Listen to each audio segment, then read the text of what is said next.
What's up again mga kusot, mga karpintero at mga karpintera, and you're now watching here again our channel Karpintero Pinoy TV by GCS Woodworks. So ayun guys, for today's vlog, babalik tayo dyan sa Grass Residence, dyan sa SM North, malapit at matatagpuan. So ano pa hinihintay nyo? May client na naman na tumawag sa atin at nais niya magpa-renovate at magpa-makeover ng kanyang unit. So ayun guys, so ano pa hinihintay nyo? Let's go!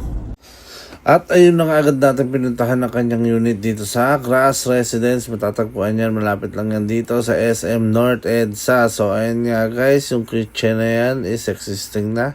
So ang gagawin natin dito is repainting, TNB cabinet, closet, then TV rack, then yung wall partition, and shower enclosure, also closet and vanity, and bed with pull out trundle and also drawer. So ayun guys, and also ceiling nga pala and electrical lighting. So ayun guys, no, yan yung mga gagawin natin dyan, at abangan nyo kung ano yung magiging disenyo natin dito, at para makita na rin ni client, at pag na-aprobahan na, syempre gagawin na natin agad dyan. So ano pa hinihintay nyo guys, sabay-sabay natin panoorin ng disenyo. Let's go! So ayun guys, proceed na tayo sa disenyo dito sa ating Grass Residence project. So ayun guys, no, so unahin natin dito yung sa ating CR. So ayun yung sa CR natin, meron tayong overhead cabinet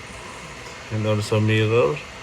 Then dito magkakaroon tayo ng wall partition na French type, then TV rack, and syempre pasok tayo dito sa loob. Dito meron tayong bed na may trundle and also drawer, and also kakaroon tayo dito ng closet with vanity. And also guys, meron na rin tayong ceiling works dyan. So ayun guys, no, ano pa hinihintay nyo? Umpisahan natin, at baka umpisahan pa ng iba. Let's go! At ayun na nga guys, agad natin sinumulan ang proyekto na to. Dito yan sa Grass Residence, matatagpuan yan sa SM North EDSA malapit. So ayun nga guys, no, ito yung ceiling works natin and electrical works. Syempre after that, magtatakip na tayo ng ceiling at pipinturahan na. Papasok naman yung ating painting works, habang ginagawa naman yung mga cabinet natin, bed, and also TV rack, and also cabinet sa CR dun sa ating woodwork shop, no. So ayun guys, no, nag-proceed na nga tayo dito sa painting, at ito, nalagyan na natin ng board at napailaw na rin yung mga ilaw. So malapit na tayo dyan. Syempre, hintayin na lang natin matapos yung mga cabinet na ginagawa dito sa ating woodwork shop. At pag nalagay na yun, syempre makita nyo kung gaano katindi at kung gaano kaganda yung magiging kalalabasan ng proyekto na to. So ayun guys, kung excited na kayo, syempre mas excited na kami. So ano pa hinihintay nyo guys? Kung gusto nyo na makita, sabay-sabay natin panoorin kung ano ang kalalabasan ng proyektong ito. So ano pa hinihintay nyo guys? Let's go!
ayun guys, nakita nyo naman kung paano natin binago at pinaganda ang kanyang unit dyan sa Grass Residence, dyan sa SM North matatagpuan. So ayun guys, nakita nyo naman at kung paano natin ginawa yun, at syempre kung paano rin natin pinasaya yung client natin dyan sa Grass Residence. So ayun guys, no, sa mga nais magpagawa, message lang kayo syempre sa aming FB page. Dito lang yan sa GCS Woodworks, or else pwede rin naman syempre sa aming backup page. Dito lang yan sa GCS Woodworks and Fit Out Carpintero Pinoy TV backup page, or else pwede naman kayo pumunta syempre sa aming gawaanan sa Ganones. Makita nyo na rin kung paano ginagawa ang mga produkto natin dito sa Carpintero Pinoy TV. Wasteable naman yan. Dito lang yan sa GCS Woodworks and Fit Out. Makakarating kayo dito sa amin sakto sa aming gawaan. So ayun guys, no, maraming salamat nga pala sa patuloy na pagtangkilik at pagsubaybay dito sa ating YouTube channel. So ayun guys, marami pa tayong aabangan, marami pa tayong kapananabikan ng mga videos at mga bagong disenyo at mga modern furniture na ipapakita sa inyo. Syempre tutok lang kayo dito sa aming YouTube channel. So ayun guys, maraming salamat, and shoutout sa lahat ng OFW sa buong mundo at sa lahat ng magagawang Pilipino. Mabuhay kayo, hanggang dito na lang. Break it down.